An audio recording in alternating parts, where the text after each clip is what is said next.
What's going on, guys? NealGuides here. Welcome back to another video. This will be 3 skill moves to use this weekend league in the upcoming team of the season, ultimate team of the season, should I say rather. This will be the most competitive weekend league without a doubt. For sure, it's going to be the most challenging. If you're normally an Elite 3 player, don't be disheartened if you get Gold 1 this week coming, because everyone's going to be trying hard. Every single game will be like a Champions League final. That I can assure you. Now, so I'm talking about 3 skill moves to use to help improve your game. 3 very simple skill moves, yet very effective skill moves to use. A combination of these skill moves will be really good because, to be honest, most of you might know these skill moves already, but some people don't know these skill moves. It's the drag back and how to use the 5 exits, the fake shot, and that includes a scoop turn, and the La Croqueta, the infamous La Croqueta, one of the most OP skill moves in the game. I picked these deliberately because they're the most easiest to use, and of course they're going to be in FIFA 20. Maybe not as effective in FIFA 20, like the La Croqueta will not be as effective as it is in this FIFA. But in the next installment, these will all be included in that game. So whatever you learn today, you can apply it for the next FIFA that's coming in September, FIFA 20. So let's first start with the drag back. Now, my controls are different. So many of these clips you probably saw my controller. You're probably like, wait, what buttons is he pressing? He's not pressing the buttons I press.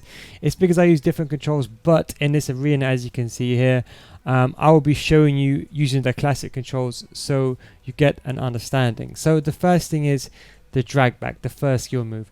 Probably the most easiest skill to do. There's 2 ways of doing it. Either you hold R1 or RB on the Xbox and you just go the opposite way of where you're going. So if you're walking from right to left, you just hold R1 and then you drag back. That's it. You just hold it like that. See? Holding R1, hold R1, and now I just hold the direction on the left analog stick. That's all you got to do. There's 2 ways you can do that, or you can hold L1 R1. Now, personally, I hold L1 R1 because sometimes when you hold R1, the game doesn't register it. So L1 R1 is the way I would recommend, but just do be careful with L1 R1. Players do sometimes run forward in your vicinity. But the good thing with the drag back is it's really good with delay, because once you initiate the drag back, you can then change direction. See, the 180 is just the start. Once you get into it, you can change the direction of the drag back, and this is what makes the skill move so effective. There's 5 exits, of course. There's a full 180, as you probably know. There's the forward drag back, so it's where you go back and then you go forward again like that. There's a 90-degree exits where you just change at 90 degrees, and then there's the half drag back, the 5th exit, which I like to call the half drag back, is when you hold the same thing but you just flick the left analog stick towards you just once. So like that, for example, that's the half drag back. So like this, that's how you do a half drag back. It's very simple, very effective skill move to do.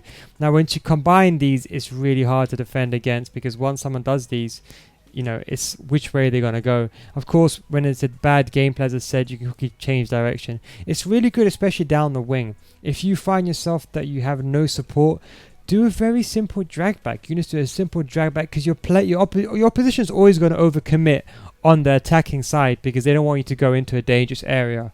So a simple drag back will help open up space, and then you can see your teammates running and giving you support in the middle. So it's really effective. That's why I like to use L1 with it. When you hold L1 at the same time, your teammates run around you, so it gives you extra support in the midfield. Of course, it helps you create space as well. Very difficult to read, very effective skill move. One of my specialties, I would say, is probably my favorite skill move. And of course, one of the best things to do is when you go into the box and you go near post, you do a drag back and then you go near post. Probably one of my favorite shots to do in the game, because it's really hard to predict it. Once you get the angle correct and you do a drag back and then you take a shot, as long as you time that green, there is no stopping that shot. And of course, with the drag back, you don't need a certain skill move. Anyone can do the drag back, including your goalkeeper. Now, going into the second one, the fake shot. Of course, there's 2 ways of doing it. You probably know this already. Either do a fake shot, which is circle and X, or a fake cross, which is square and X. They're both the same thing. They both do the same thing, same animation. Nothing changes. So there's different ways you can do a fake shot.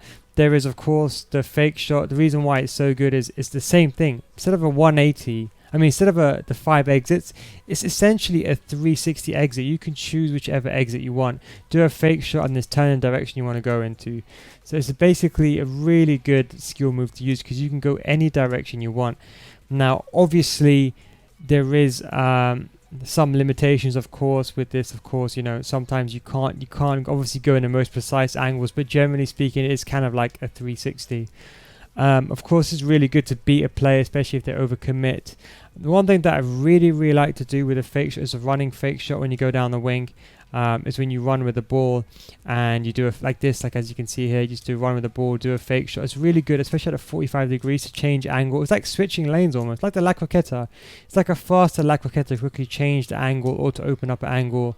You do, of course, have the dead ball fake shot, is where you run and you do a fake shot and you just do a fake shot. You always face towards goal, so no matter where you are, just do a fake shot. You just face towards goal. So let's say you're running down and you want to face goal. Very simple. Very good, especially down the wing. Do it down the wing and let your defender, the opposition defender, overcommit.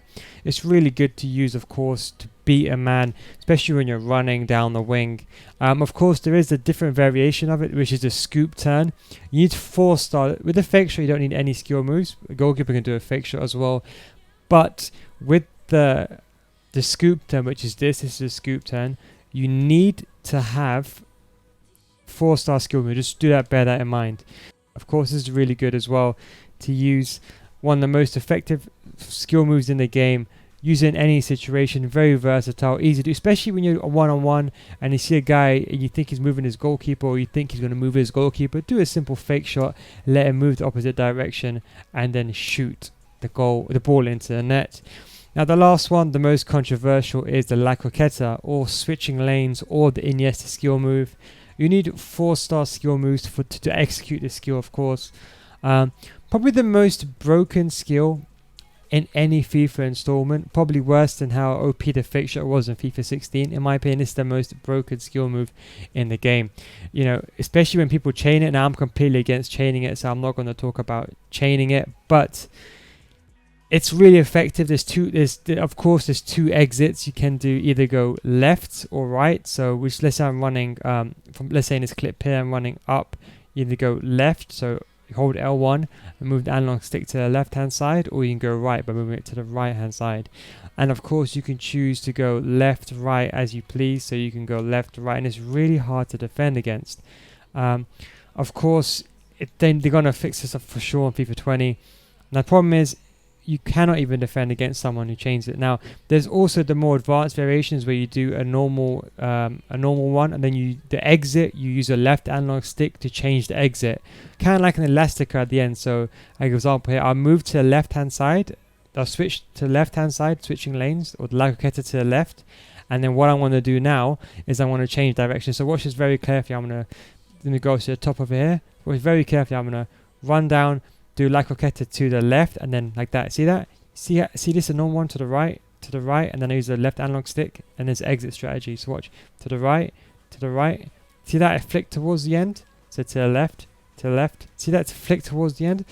That's basically the exit. So use a left analog stick to determine exit. So this is the normal one again. But if you do, if you press left or right opposite way, you do the kind of the switching lanes, or the fake elastico is what I like to call. This is probably the most effective skill, especially down the wing. There's no doubt about it. It's probably the most OP skill move. When you get in like this position and you spam this, I mean, unless your opponent is really good at defending, you're probably going to get 2 outcomes or 3 outcomes.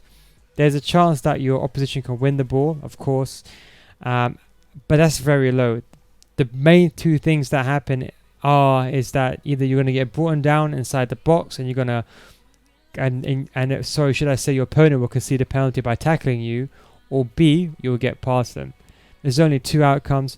The only way I know to defend against this is to use the running jockey and to manually give your opponent space, or use second defender press and use another player to jockey into the direction they're going to probably go into. But truthfully speaking, it's really OP and it's almost undefendable.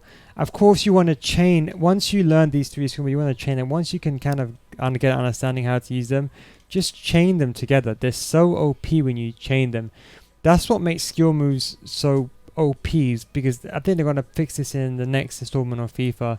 I'm not really too for it because it kind of takes, I think it's just maybe add a certain delay for certain skill moves, but for example, like here you can chain skill moves, like I do a drag back here, do a half drag back, do a scoop turn or whatever, do a lac roqueta. They're all really good skill moves to use, especially when you chain them together, because it makes you so unpredictable. And that's pretty much it, the 3 skill moves. You probably know these skill moves already anyway, but the chance is probably going to be someone out there that doesn't know these skill moves, and either way, maybe you learned something, you know, how to create space or something like that of some sort from this video. Hope you guys enjoyed this video. Thank you very much for watching. If you have any questions, let me know down below. Also tell me what your favorite skill move is. Thank you. We really appreciated. I really appreciate, sorry, should I say, that if you could tell me what skill move you find is the most effective. I think maybe we can help each other, give each other some of our own insights, some of our own skill moves. I know there's some people use specific skill moves that no one else uses. But anyway guys, thank you very much for watching. I'll catch you in the next one. Take it easy, boys.